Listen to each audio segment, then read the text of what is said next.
അപ്പൊ അങ്ങനെ ഓടാനായിട്ട് അല്പം ബുദ്ധിമുട്ടുള്ളതുകൊണ്ട് ഞാൻ ചോദിച്ചു, നിങ്ങൾ വേറെ ദിവസം ഞാൻ ഒന്ന് തൊഴുതാൽ മതിയോ, ഒരു അനുവാദം വേണമെന്ന്. അപ്പോഴേ ഇവിടുത്തെ ഭാരവാഹികൾ വളരെ ദയവായിട്ട് ഇന്നത്തേക്ക് ഈ പ്രോഗ്രാം വെച്ചു.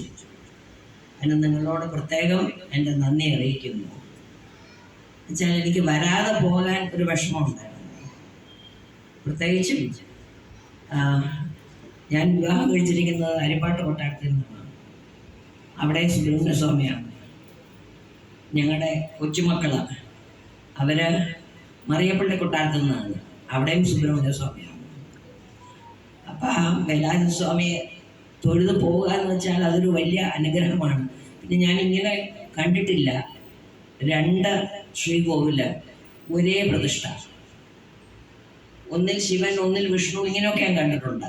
പക്ഷെ ഇങ്ങനെ 2 ശ്രീകോവിലും ഭഗവാൻ തന്നെ ഓരോ ധ്യാനത്തിൽ ഇരിക്കുന്നത് വളരെ അപൂർവമായിരിക്കണം എന്ന് ഞാൻ കരുതുന്നു. ഞാൻ എന്തായാലും കണ്ടിട്ടില്ല.